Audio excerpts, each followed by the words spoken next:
Good afternoon, everybody in Asia. Good morning in Europe, and welcome to the East Asian Institute Distinguished Public Lecture on Zoom. We're delighted to have Dr. Mikko Huotari here today to talk about navigating uncertainty, the future of EU-China relations. It's very timely. Dr. Huotari and I were, in advance, we were discussing that we had delayed this for a couple of times, but in a way that delay now comes to our benefit because there's so much more to talk about, given that just in the past month and a half, an enormous amount has happened in those relationships. Europe has, well, first of all, there were a number of visits, but also Europe's policy framework vis-a-vis China has become much clearer. And of course, some of that has spilled over, if you want, in the recent G7. Nevertheless, Europe relationships are always complex. I can say that as a European. It's always quite messy from the outside, and who is important, who says what. There's, of course, the different countries, there's the Commission, there's other parties, and that is very hard to understand. So we are delighted to have a real expert here to give this distinguished public lecture, Dr. Mikko Huotari, who is the Executive Director of MERICS, the Mercator Institute of China Research, the most prominent think tank on China in Europe, but he also understands the European relations with China exceedingly well. His research focuses on China's political and economic development, foreign policy, and China-Europe relationships, as well as the global governance and competition. He has published on China's rise and financial powers, trade and investment relationship with Europe, as well as on geopolitical shifts related to China's emergence as a global security actor. Dr. Huotari studied in Freiburg, in Nanjing, and in Shanghai, and he has a PhD from Freiburg University, but he was also a guest scholar at the University of California, San Diego, one of the other great centers of China studies in the world. And in 2019, Dr. Huotari was appointed as one of the 15 German representatives to the German-Chinese Dialogue Forum. Dr. Huotari, delighted to have you here. The floor is yours. Thank you so much, Bert Hofman. Really much appreciated. It's a great honor to be able to speak to this in this wonderful lecture series. I will dive right in. I really look forward to this conversation and also the question and answer session that will follow. Do allow me a brief advertisement block. So there's a lot of deep dives available on our website for research that is related to the topics that we are discussing today. I also want to mention that we're not alone in Europe. There's great research being done, including in a fantastic new research project funded by the European Union, China Horizons. There's the European think tank network on China, all fantastic colleagues doing great work, and we benefit from their work as much as hopefully others benefit from ours. If you don't get enough from my statements today, there's also things that you can read up. Internationale Politik Quarterly is one of the few German outlets that actually publish in English. I'm happy to share links if that is of interest. As you said, Bert, and let me start with exactly where you left off. It's been an incredibly turbulent and intense time. Pictures from past weeks, obviously, and it was well debated in news. There have been visits by senior leaders, including President Macron, Prime Minister Sanchez, German Foreign Minister this year, last year, the German Chancellor. The visit by the High Representative of the European Union had to be cancelled because he was sick, but it was also planned. And then Ursula von der Leyen as part of the trip that was organized for Macron. And there was a sense of purpose and disunity at the same time.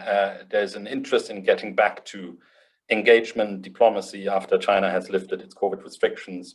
But obviously all of this takes place against a backdrop of 3 years of uncertainty, quite a few pretty significant changes. Most important, obviously, the Russian invasion in Ukraine. And on the top left here, you see recent negotiations by that have happened in Kiev by a special envoy sent by Beijing to discuss the situation, as they call it, or the crisis in Ukraine. And I think underpinning this flurry of activities is a search for a new calibration of European China policy. And I want to dig deeper into that, and I think it's a good opportunity also to look a little bit back to where we come from. And what I propose is basically to tell you a story in 3 acts. The first is the long end of a golden era. If we look back, and I'll get into the details of that, we've had a very good period of Europe-China relations, and I think it's important to not forget about it, and the depth of that relationship is important to recognize, because it's what we build on these days. The second act that I will discuss is when we get into murky waters, and I think that's definitely the current trend where quite a few things are challenging Europe-China relations in pretty fundamental ways. And then the third act is really the question, how is European China policy being rewired these days? And that relates to the points that you made recently, Bert, about the question, what strategic outlook and what new definition of our European interests vis-a-vis China has been happening in the past weeks and months. So to get us started, the long end of a golden era, it's worth to look back maybe 10 years or so. So it's 10 years of MERICS, it's 10 years of Xi Jinping, but also I think these 10 years after 2012, 2013 have really seen a rapid deepening and upgrading of economic relations. And let's not forget, it was a key source of the recovery of Europe that Germany, for instance, but other European countries were able to ride out of our European crisis that we had at this point. We have seen a rapid increase in investment relations, but specifically also the topic of Chinese investments in Europe that emerged as a new policy arena, but obviously also as a new source of entanglement and connections that was built. It was during this period that the negotiations for the comprehensive agreement on investment between Europe and China were launched, concluded 7 years later, and we'll get to that, obviously a very complicated story in itself. But it's not just the traditional trade and investment relationship. It was a series of member states, also the European Union, that during this period decided it's time to upgrade our relationship and become innovation partners. So just to give you one example, and I do apologize for my German lens from time to time. It was in 2014 when the German government decided to have an innovation partnership and a 110-point action plan to develop that further. And I think it shows the depth of the engagement, the hope for a deeper partnership that goes beyond just ordinary commerce, if you wish. And that's one side of the coin. The second is, it's really, China was succeeding in many ways, quite successfully with its foreign policy, ambitious projects, reaching out through the 16+1, 17+1, a framework for Central Eastern European cooperation and China that somehow blended European and non-European members. And while not necessarily welcome in Brussels and other capitals, it was clearly welcome at that point by the participating member states and non-EU member states. The Asian Infrastructure Investment Bank got significant buy-in from European partners.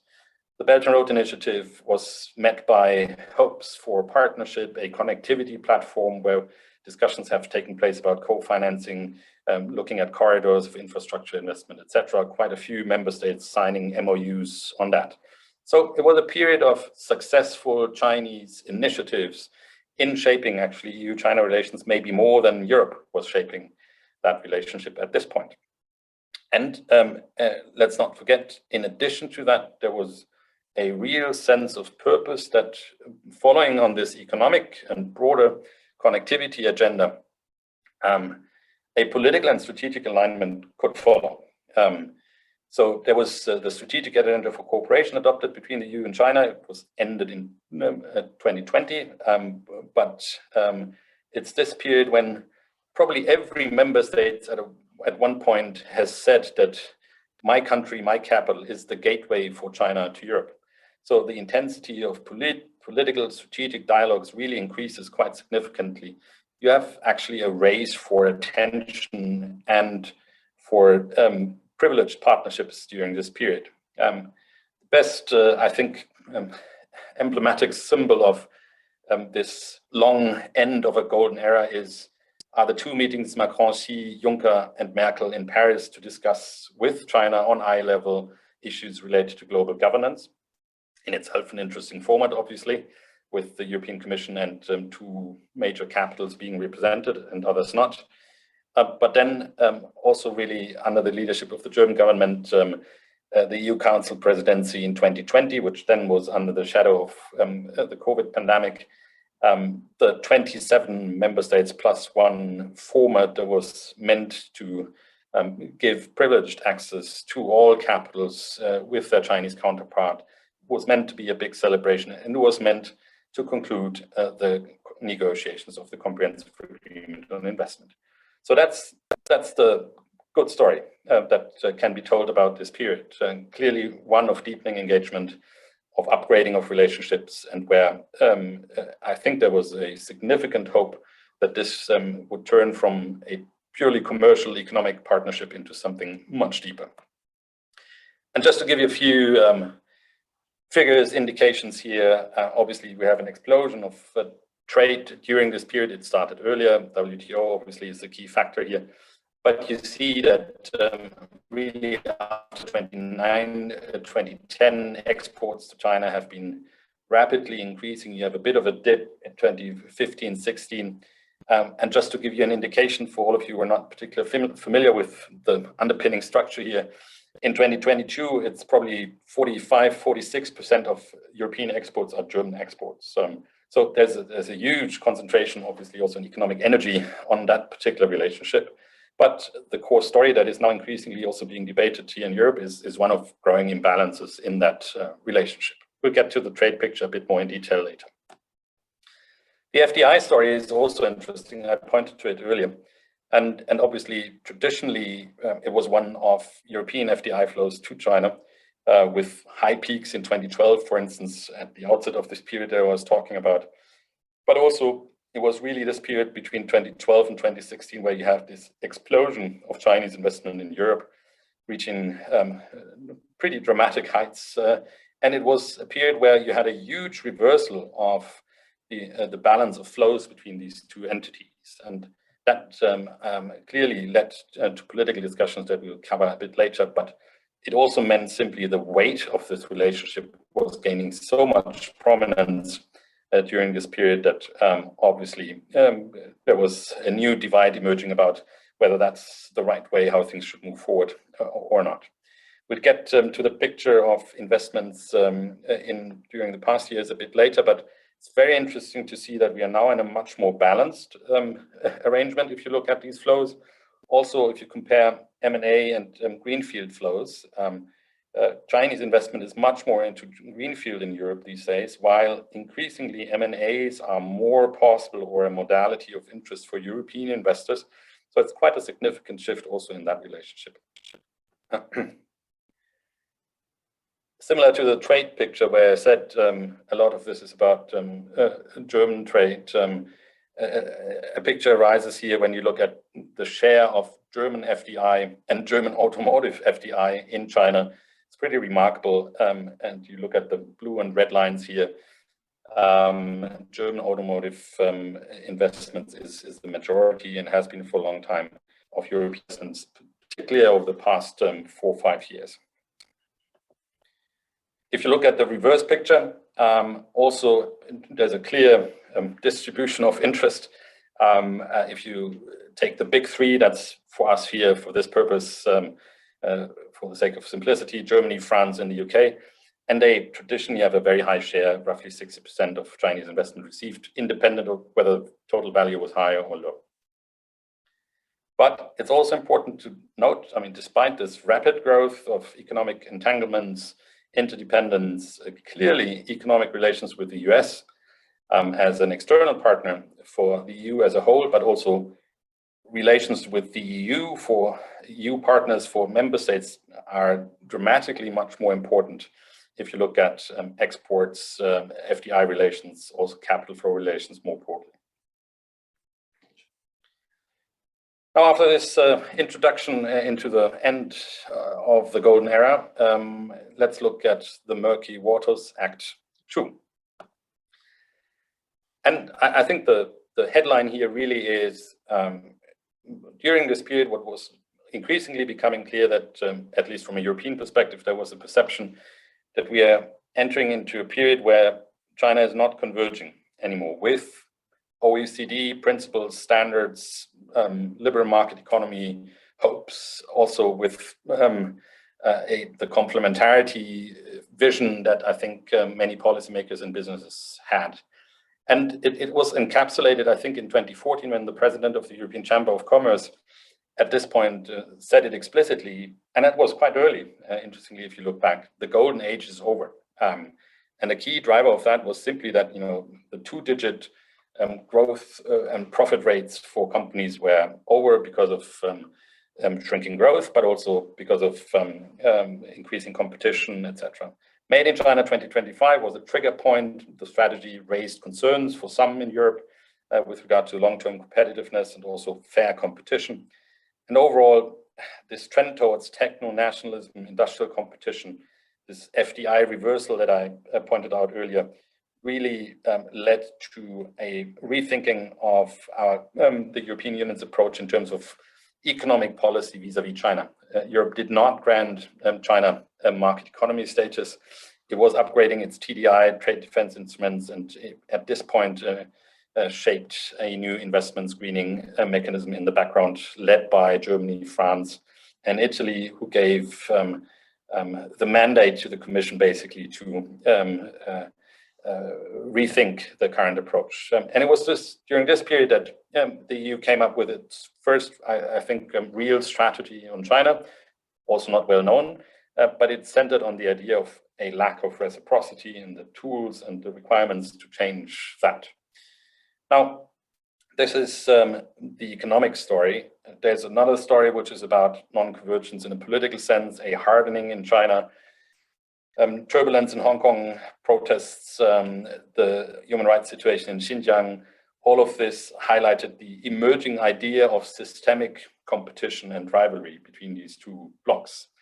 And it's interesting to trace this back. I mean, we currently, when we talk about, we look at 2019, the European Strategic Outlook, but obviously this has precursors.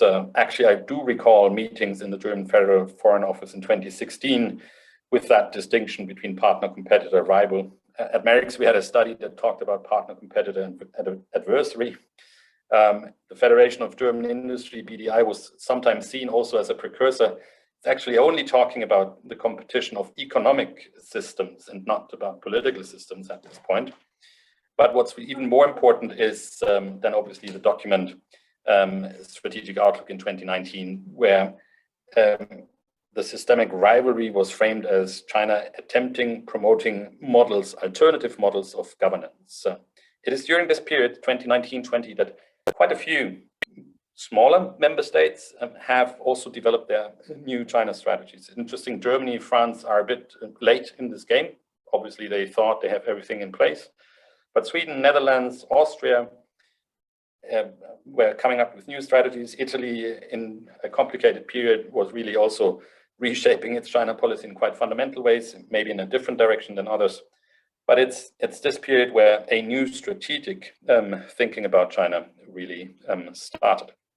And now comes the most difficult part. That's what we're just recovering from, hopefully at least a period where during the pandemic there was very little contact, growing distrust, Wolf Warrior diplomacy, a battle of narratives, as the HRVP High Representative has called it. The EU and China decided to mutually sanction each other, the EU for human rights reasons related to Xinjiang, the Chinese side as a counter-sanction, and as a result, the comprehensive agreement on investment was put into the freezer, and it is still. And unfortunately, this sequence of very challenging issues just continued. The story about economic coercion against Lithuania, which is perceived in the European Union as threatening the unity of the single market, so basically the holy grail of what the European Union is about. And then in 2022, as we said earlier, China does stand with Russia despite the Ukraine invasion, and we have a picture where Taiwan tensions are increasing. It's against this backdrop that the new narrative in this first half year of 2023 of a de-risking approach or framework has emerged and will be the path forward, and we'll discuss this in a bit more detail. But let me look at the underpinning divergences of the relationship a bit more, because it's essential to understand how diverse the economic effectiveness really is also for member states, because it shapes the way, in addition to the political and security and strategic challenges, it shapes the way how interests are being formulated. And just highlighting here in red some of the most relevant or the larger economies in the European Union, you see clearly that even among them, there's quite a huge divergence in terms of their exposure in trade interdependence. To the right, you have exports to China as a share of GDP. The y-axis is the same for imports. And obviously, a pretty significant exposure of Germany compared to, for instance, Poland, which has a quite different exposure in terms of imports. Another example here is the same picture, but for FDI flows. So that's aggregate FDI figures in terms of transactions that we've collected together with Rhodium Group, and here published with my colleague at the CIE in Paris. Outbound FDI x-axis, you see the liberal market economies, open economies, Finland, Luxembourg, Netherlands, Germany to the right, and other as much less affected by this outbound story, but rather really interested in acquiring and attracting FDI. It's quite interesting if you look at this picture, for instance, a country where you had a huge debate about inbound investment, Germany, and the need to screen and scrutinize in terms of the share of GDP, i.e. in relation to the size of the economy. It's actually not that big of a story, but it was one because it happened so suddenly. And it was targeting, as the Germans said, the crown jewels of German industry. So we're getting to the final act here, rewiring EU-China relations for a new era. Everything is in a new era these days. The Germans speak about Zeitenwende, the Chinese obviously about Xi Jinping's new era. And as we discussed earlier, quite a few things have happened. And let me start by this current period and the degrees of uncertainty that are obvious to everyone. It is good to see the reopening of China, re-engagement, diplomatic practices, business being able to do their jobs again, even some journalists, academics, etc., being able to travel again, going to conferences, some Chinese being able to travel to Europe again. But there's a lingering doubt about how sustainable China's recovery economically is, how reliable its policymaking can, and in light of the pretty significant turbulence that the COVID exit has generated, and also how credible the reopening really is. That's a key question. For Europeans, and we've seen this with the flurry of visits, it was unclear, so who would go in the lead? How much do we need to coordinate? There was no practice and also no clearly defined set of interests that Europeans would stand for. So it was a bit of a mixed messaging that we were sending from time to time. The key question that is hanging above all of this is, what are Chinese and China's fingerprints in hopefully ending Russia's war against Ukraine? And then the even bigger question is, in the long term, is how deep will the US-China rift be, and can tensions, including around Taiwan, be mitigated or reduced? So this is the period of confusion and uncertainty that we find ourselves in.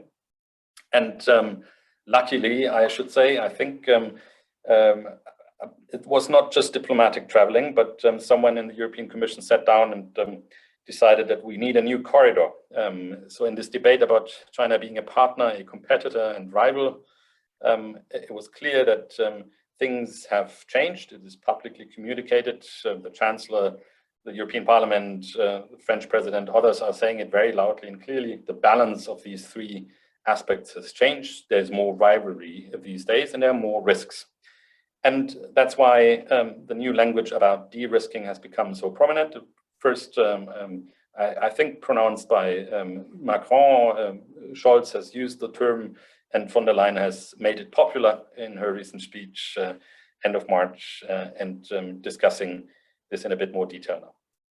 So what I think will likely be part of this de-risking agenda, it is a much more coordinated and regular risk assessment and discussion about what vulnerabilities Europe has vis-a-vis China. It's about creating awareness, preparedness, obviously looking at scenarios also. So investing really in risk management by providing capacity and also engaging on these issues more frequently. This includes what has been called diplomatic de-risking. So it includes engagement with China, because only through these means you can actually understand where China is heading. And in that sense, it is not a strategy, and it's been said so often, but it's worth repeating, that is meant to decouple from China. At the core of it is a rethinking of European industrial strategy, a willingness to invest more in like-minded technology ecosystem, whether in the European Union or beyond that. So there's a series of initiatives. If you look at the public policy mindset in Brussels, that's where they feel at home.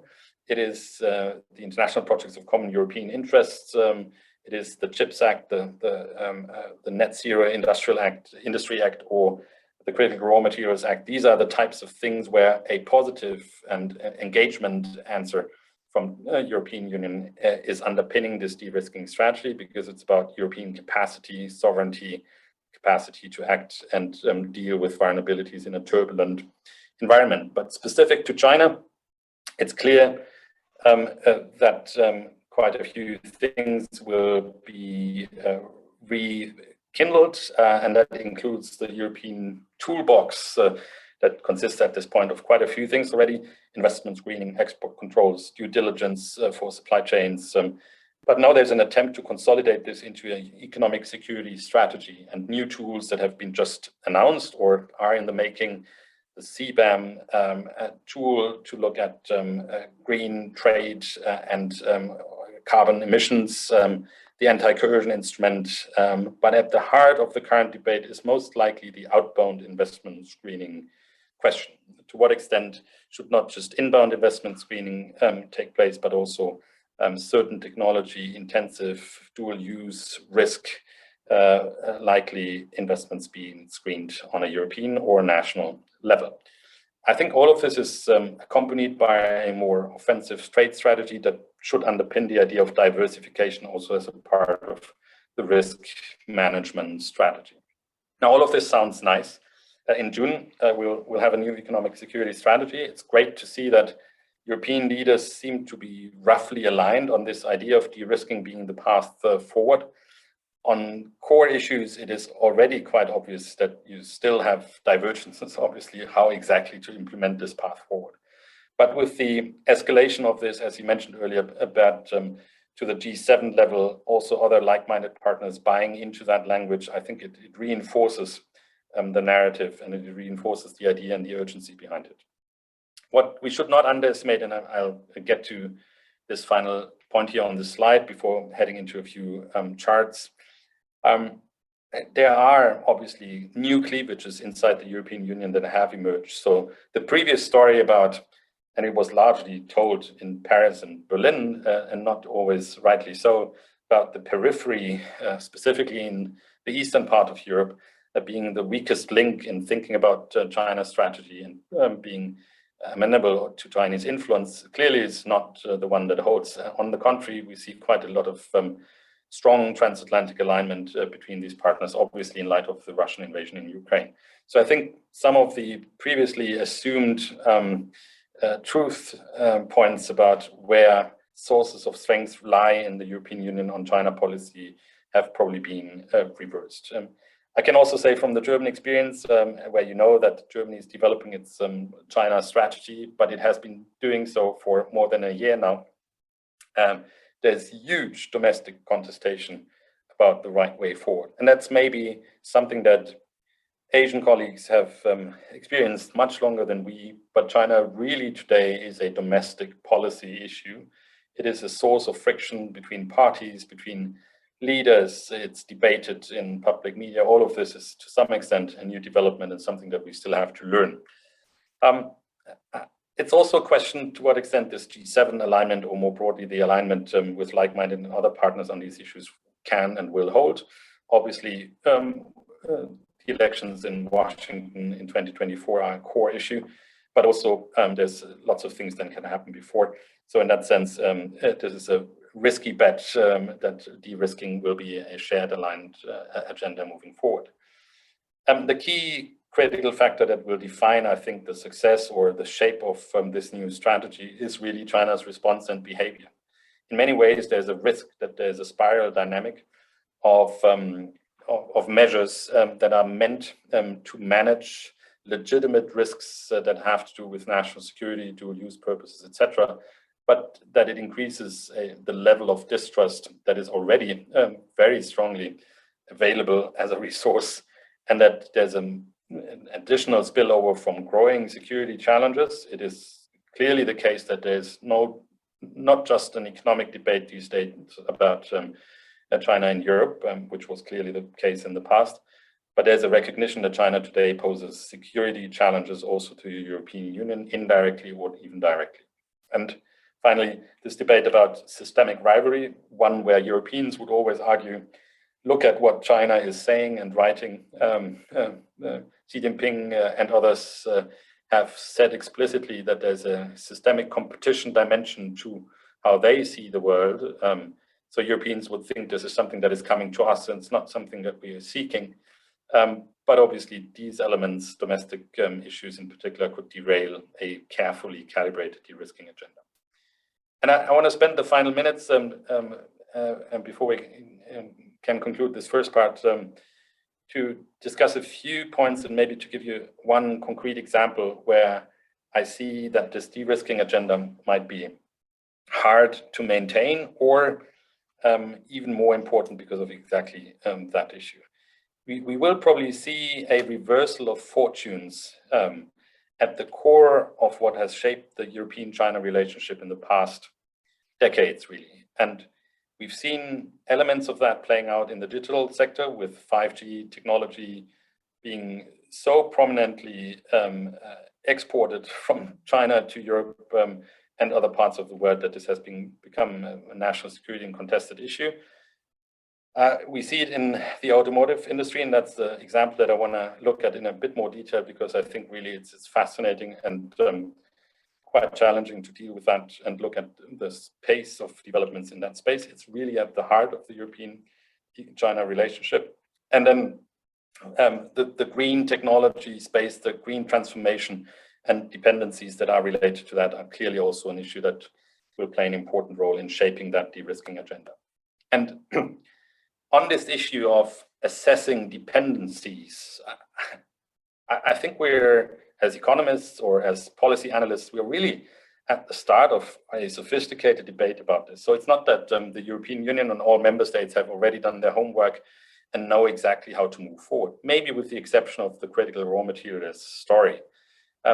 But just to give you one example, I mean, this looks at dependencies from China that the European Union has on the bottom of this chart, and on top is Chinese dependencies in HS6 categories, so trade data across three criteria. There needs to be a significant global deficit, a significant bilateral deficit, and then relatively few sources and world exporters, so a high level of concentration of exporters.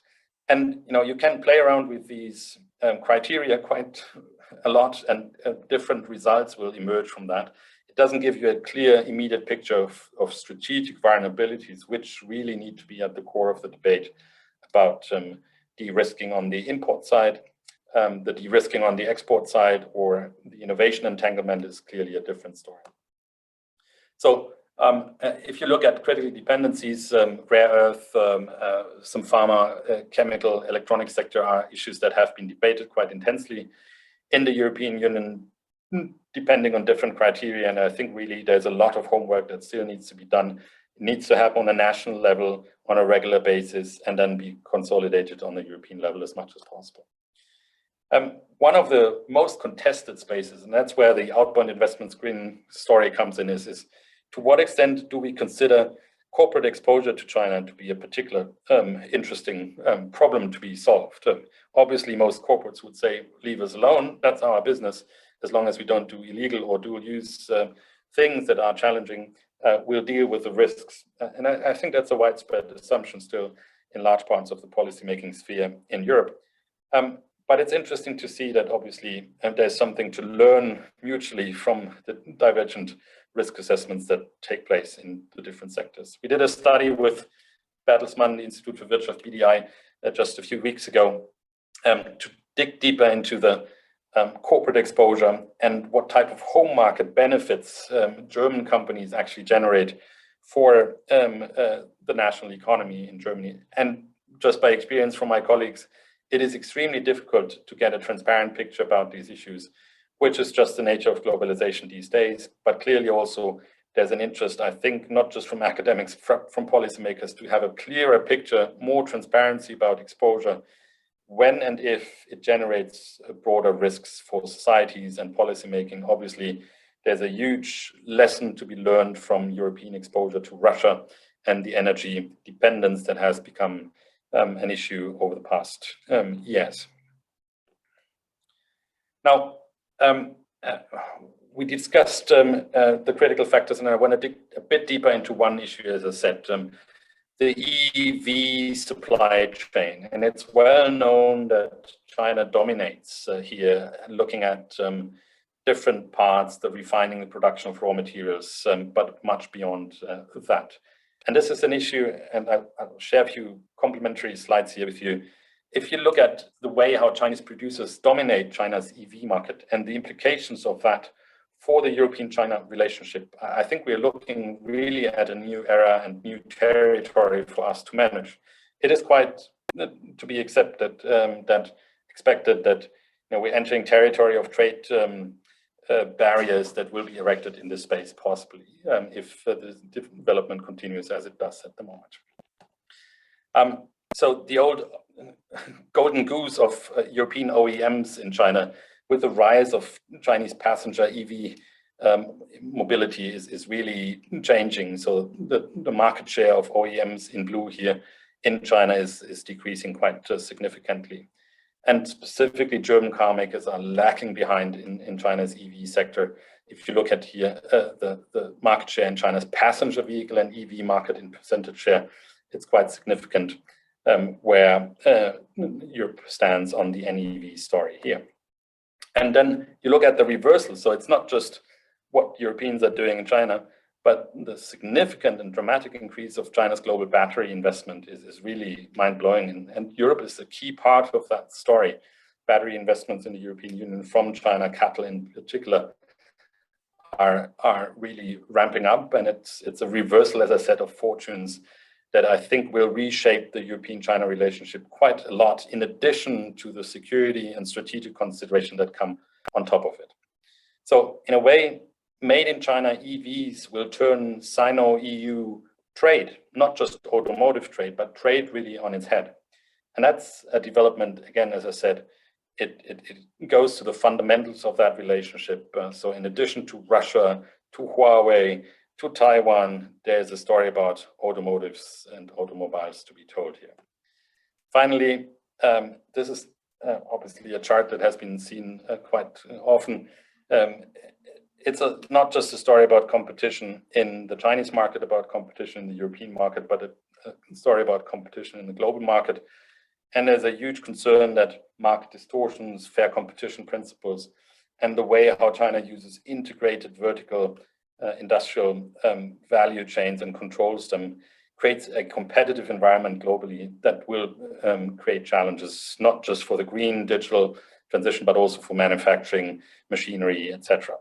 So with that slide, I think I want to wrap it up here. And first of all, thank Bert again for the invitation. I look forward to our discussion. Thank you.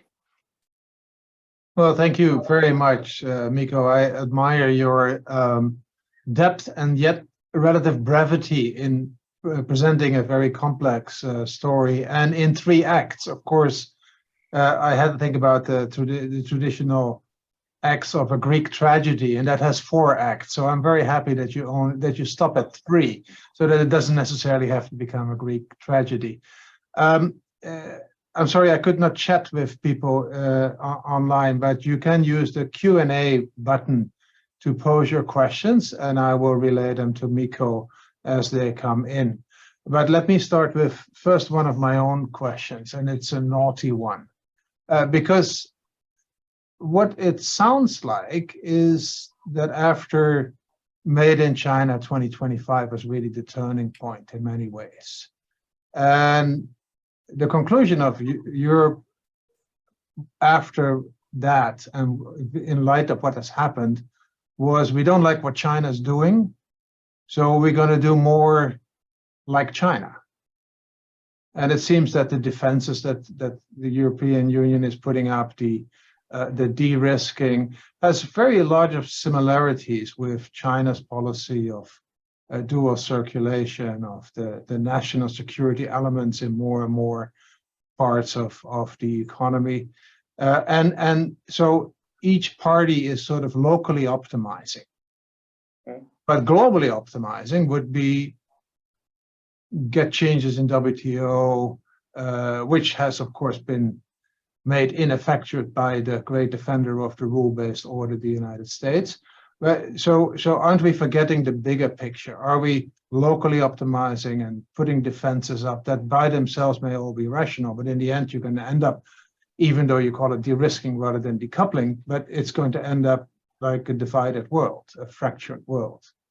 I know this is a very big question, and I don't expect a perfect answer, but it's a very important answer. And it's an answer that, it's a question that really is on the minds of a lot of people in Southeast Asia. Thanks.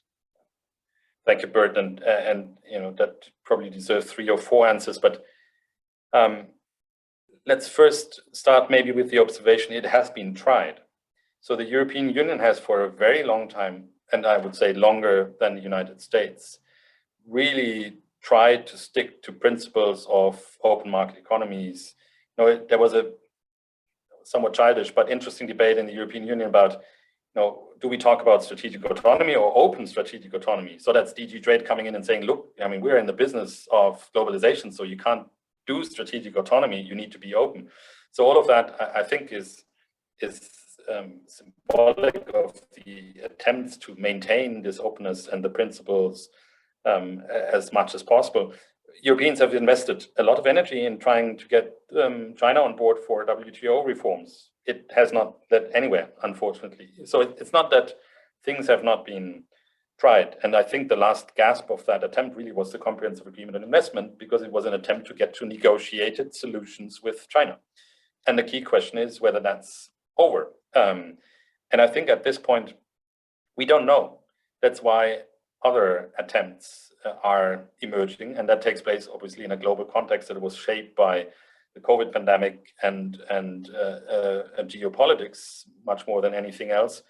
And in such a context, I think, as you say, these are rational, local optimizing responses. And in a way, what's happening is, and I think the IMF study recently on the costs of tech decoupling shows it very neatly. We're not in a optimal solution game here. We're looking at relative losses. So in a way, who is losing less from a less globalized world? I think that's the story at this point. And if you look at the decoupling scenarios intensely that they've built, it's actually the United States that probably loses the least from a pretty tough approach to tech innovation, not decoupling, but maybe restrictions. So in that sense, there's a rationality also behind a less benign global outlook. If you assume that the principle here is not optimizing anymore, but minimizing losses. And in that sense, I think that's not a good answer, but that's probably what's happening. We're all in the same game now, as you say. It's industrial policy, it's defensive instruments, it's managing risks, which is the core of business, right? I mean, it's simple and a truism to say, but business are seeking risks, and in that sense, it's a completely new territory these days. All right. I think we can debate this for another hour, but we won't.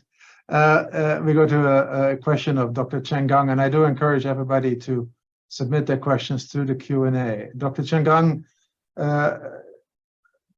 addresses another issue, and that is all this delinking, this de-risking, and basically a more adversarial relationship.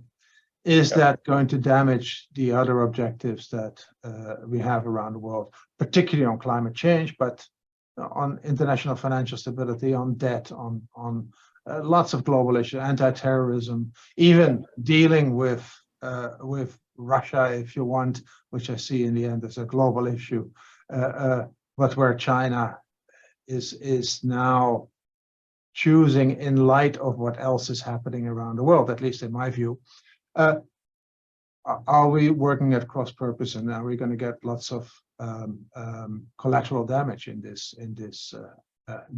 de-risking? I think the short answer, yes, it's very likely that this will happen. There will be collateral damage, but at the same time, I think it's an honest, at least as much as I read it, approach from the European Union in actually saying there is a cooperative agenda that we need to work together, and we don't want this to be collateral damage. Now, whether it's always a two-way street to some extent.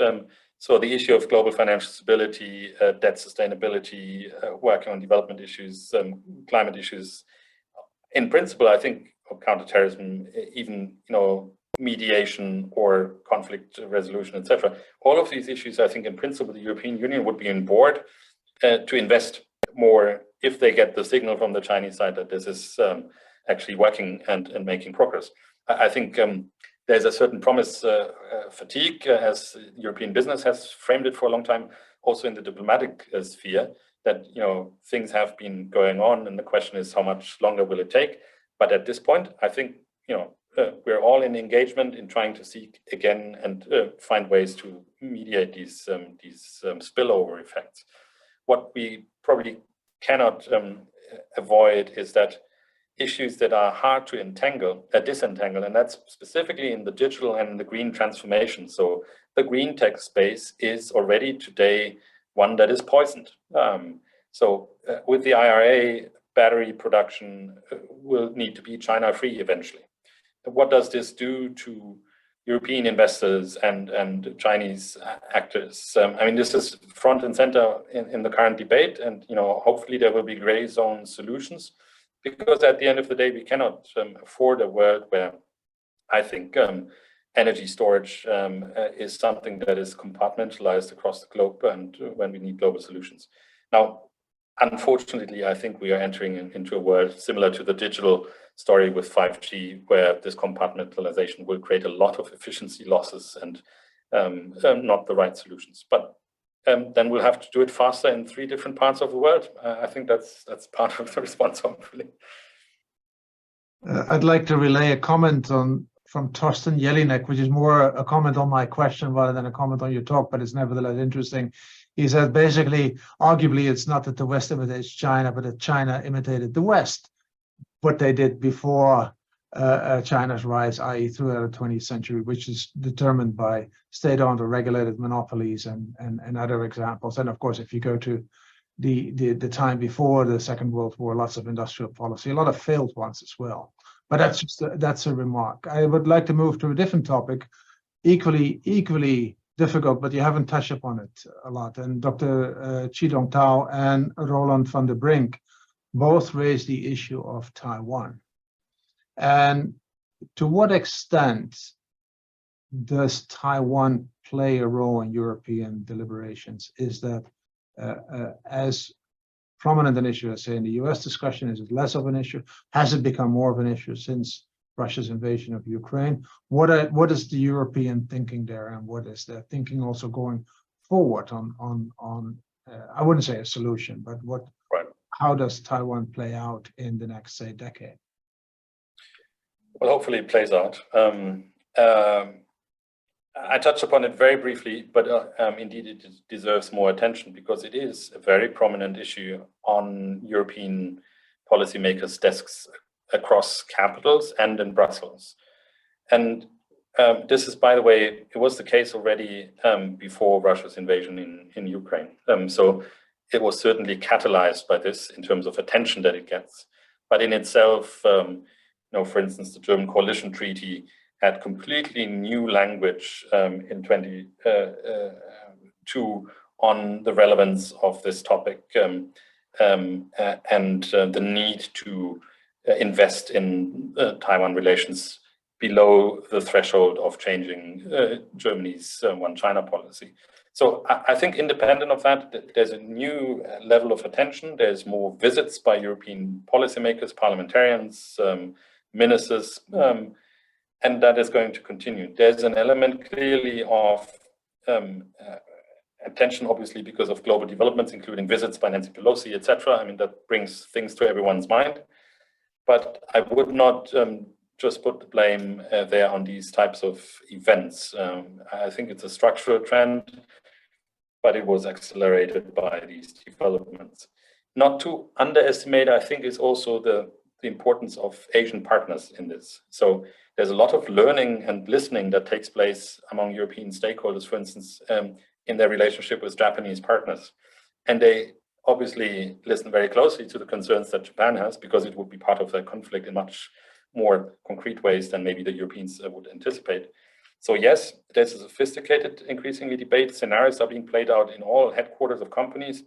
There's scenario work and preparations being done in Brussels and in other places in anticipating what potential crisis could emerge from that. And I think we're moving into a territory where the idea of deterrence gains currency.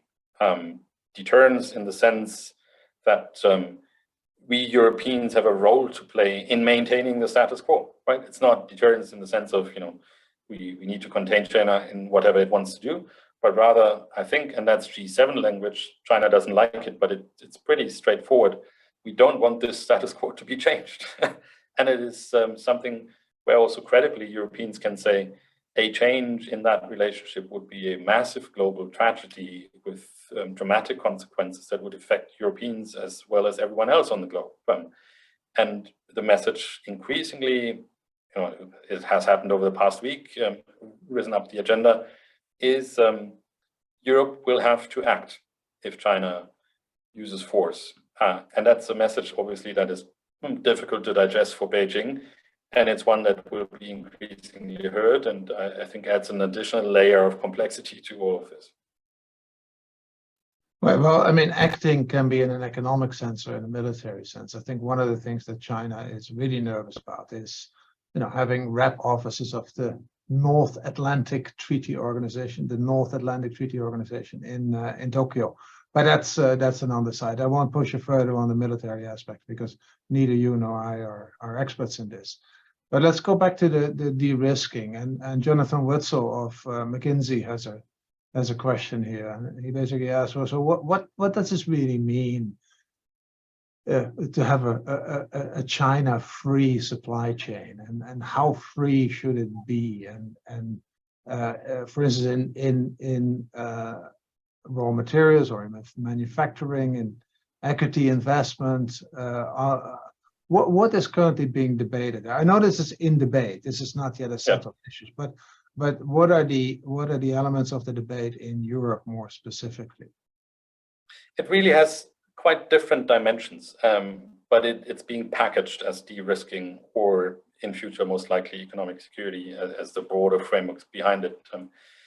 I think where it's most advanced is on two fronts. One is we have our defensive toolbox related to trade distortions, investment screening, etc., export controls, and an expansion of that, I think, is likely. There will be more types of goods that are considered to be potentially problematic in an environment where emerging technologies have inherent dual-use capabilities. So anything that is related to AI, chips, biotech, I mean, the list is well known, I think. So that's the defensive toolbox where outbound export controls, I think, and outbound investment screening will play an increasingly important role.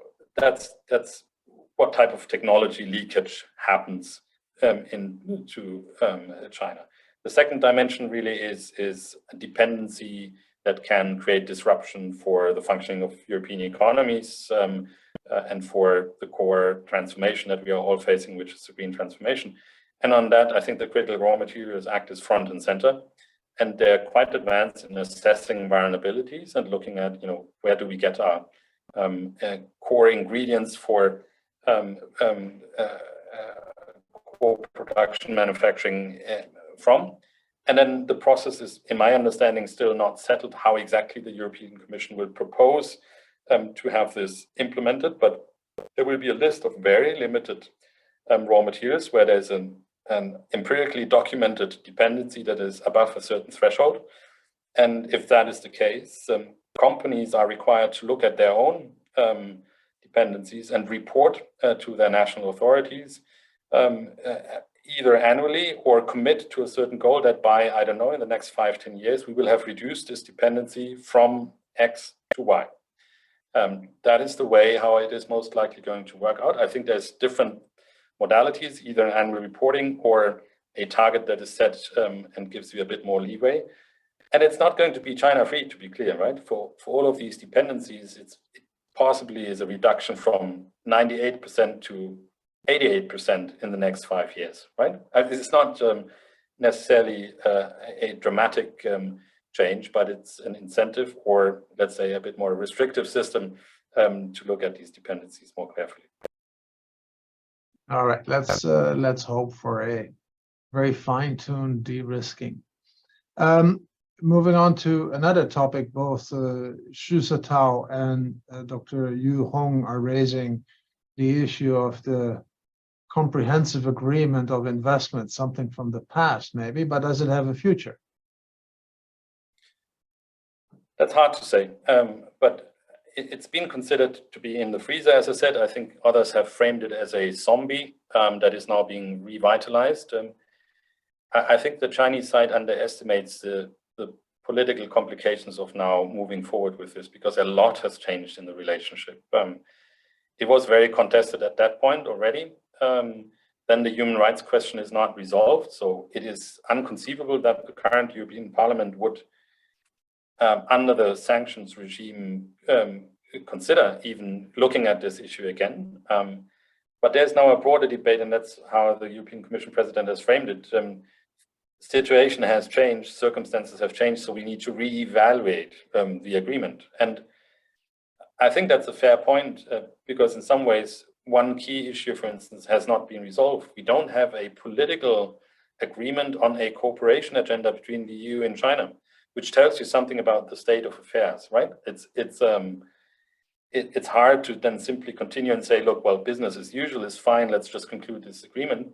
But on the other side, recognize that politically, on quite important things, we're not making any progress. So there's sanctions, there's a lack of a cooperation agenda.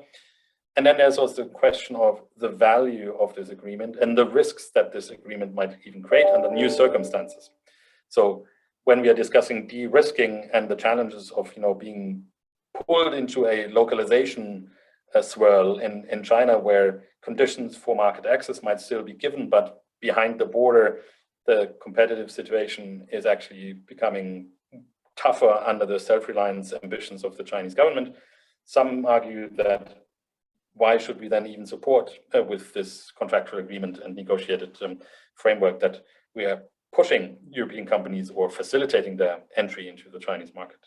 I think that's a contested point. There's arguments pro and contra. I don't think that debate is sorted. And what we ignore along the way is that there was a limited but important trade policy value in this agreement. There was a debate about subsidies, about transparency, about mechanisms to resolve disputes, about sustainability, even about labor standards, although not sufficiently expressed. But all of these issues, I think, potentially get lost, and that's extremely unfortunate. I think in some ways the actual economic benefit has already been achieved, because most of the promises of market opening, the Chinese side has actually already implemented. So then you have a ratcheting in effect. You could basically say, well, please, let's make sure that these openings are not being reversed. and it's better to have that as a part of a bilateral treaty. But I think that's maybe for business not as relevant as trade lawyers might think. All right.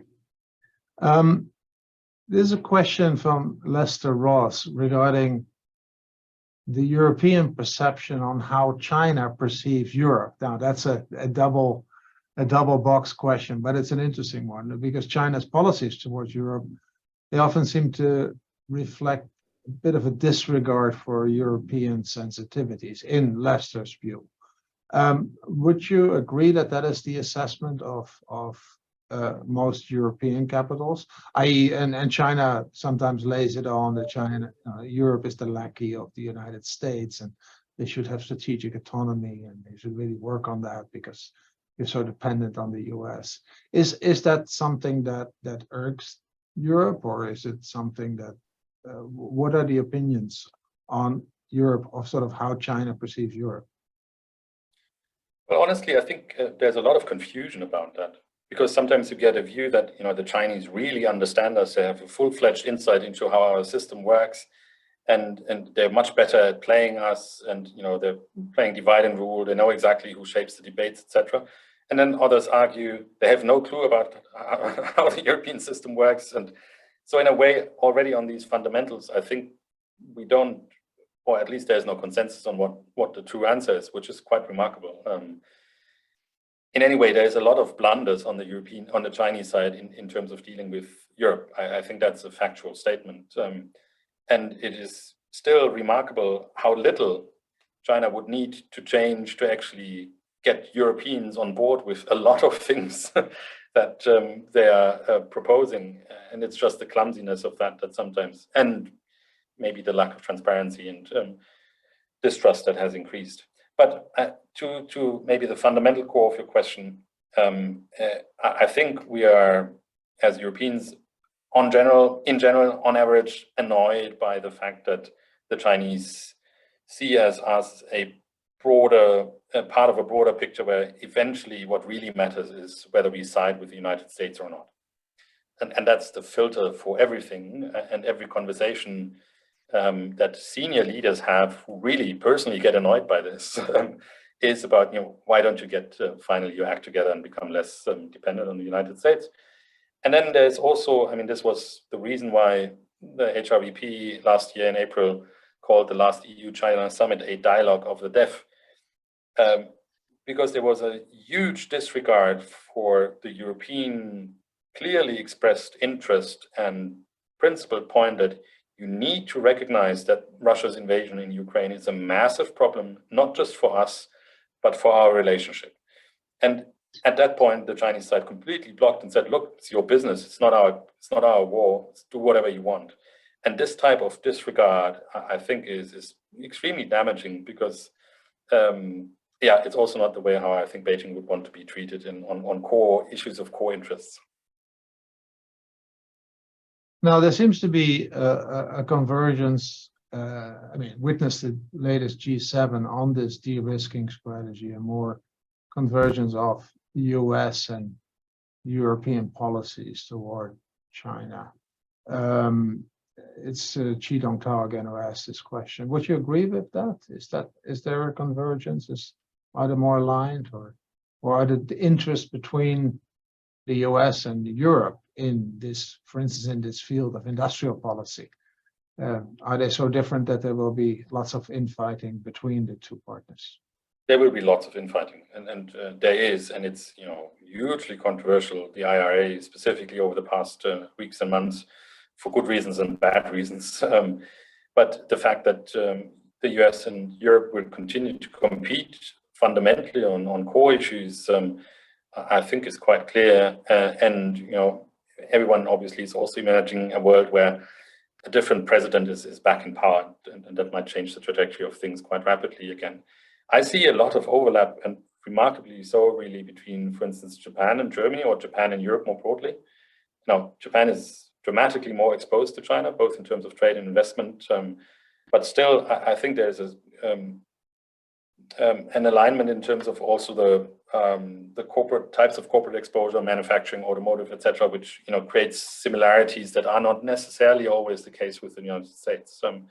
You also see it in the debate about outbound investment screening. In the United States, it rapidly is a debate about pension funds and where portfolio flows can go, etc. This is not what we discuss in Europe.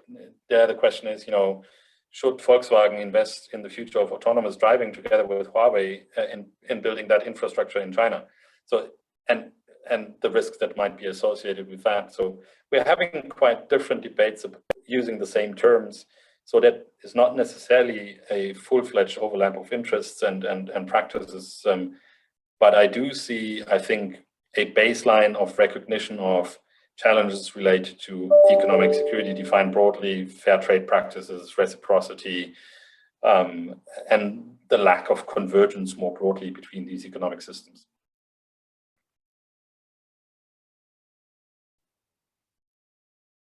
Muted, Bert. Yeah, I'm sorry. So there's a lot of convergence between the US and EU and a lot of differences with China.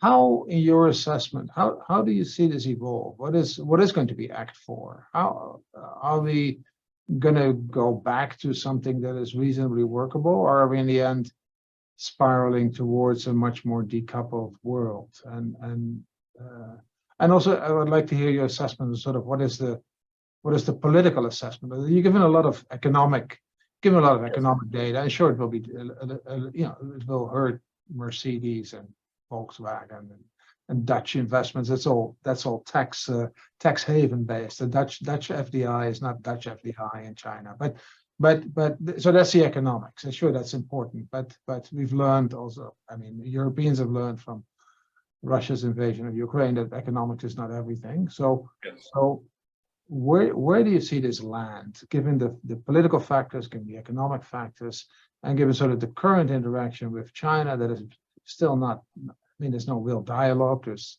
throwing of allegations to and fro, but so where is this going to end in your assessment? And what are sort of the steps that can be undertaken to get a more regularized process of interaction?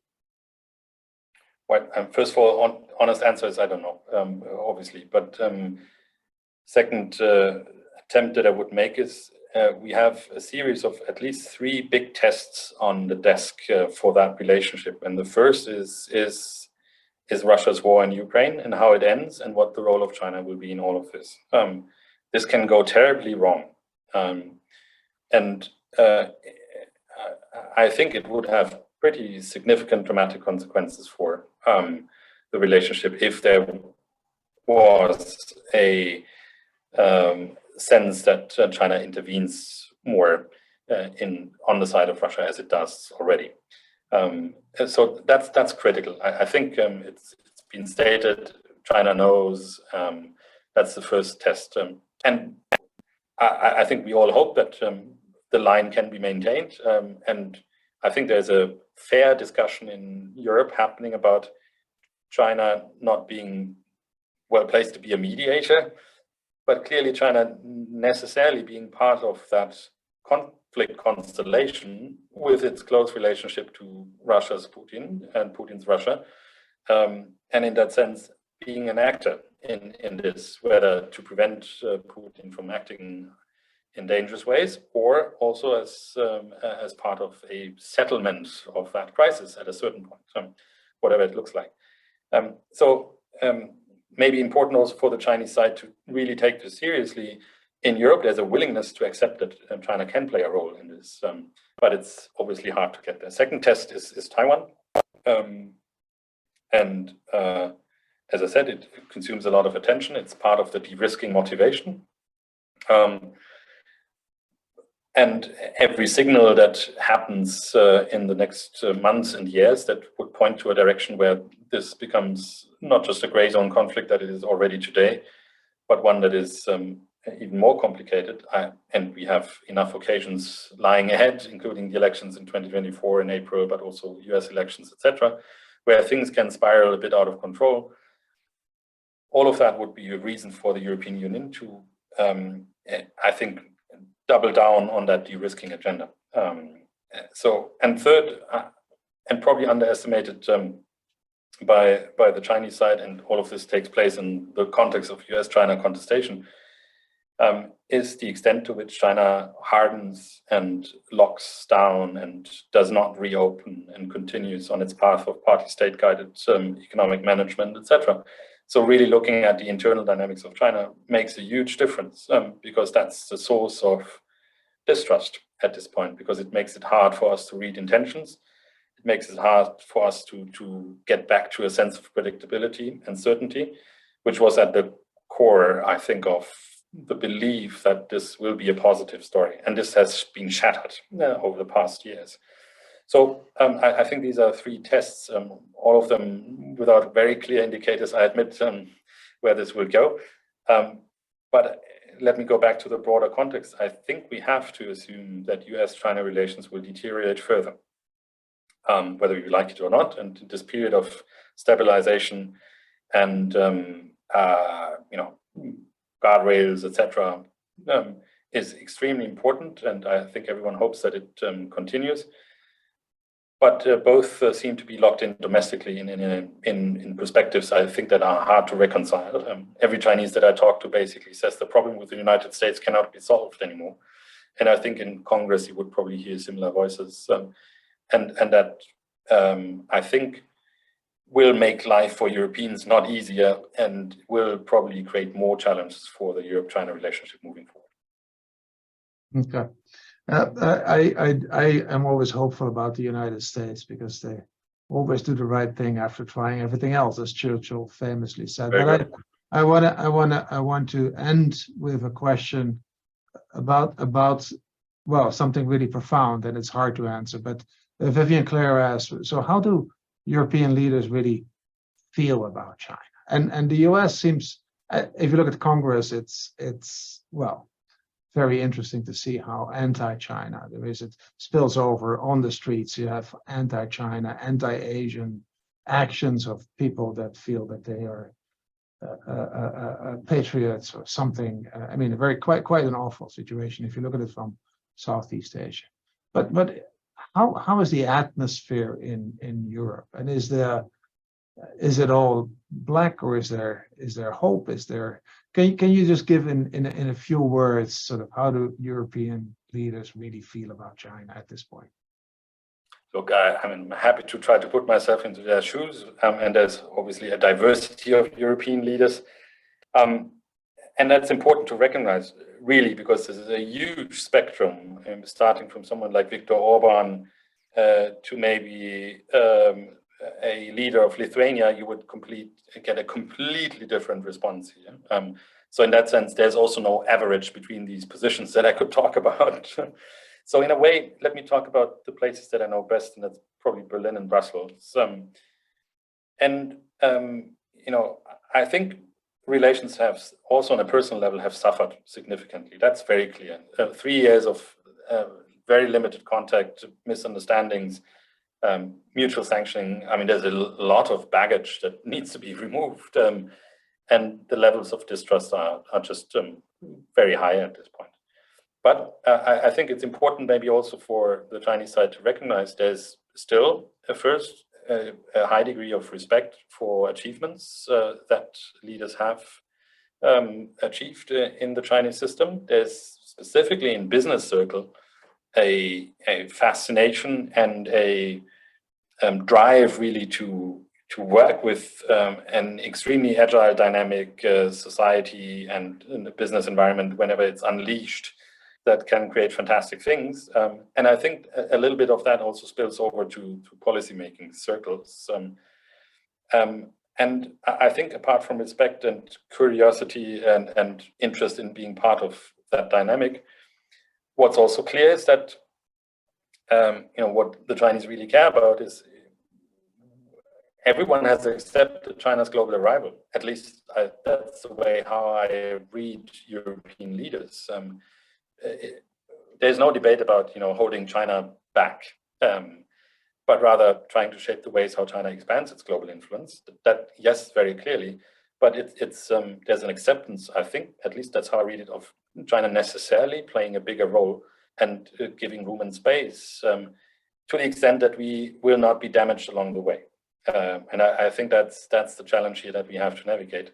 But overall, a lot of baggage, distrust, but I think on an individual level, I don't see this as a fundamental psychological problem that will prevent us from getting back on track with certain elements of engagement, at least. Well, very good. That's ending on a very nice and positive note. I see some light at the end of the tunnel, because I do think we are going through a tunnel. I agree that the U.S.-China relationships are not going to necessarily improve in the coming years, and EU will work through this de-risking scenario that might also be at first antagonize China before maybe something more positive comes out. You've been extremely patient with us. You've been extremely clear, and this is wonderful that you shared so many insights into Europe's policy vis-a-vis China and its changes and potentially its future. I even as a European, I learned a lot, and I'm sure a lot of the audience here learned a lot as well. So thank you so much. Thank you to everybody for joining us and for staying on. That's also great, and for submitting such wonderful, interesting questions. And I am very encouraged to see this debate. And I hope one day you come to Singapore and we'll have a live session and have some people in the room rather than in the Zoom. So thank you all very much. Thank you so much. Have a very good afternoon. Thank you.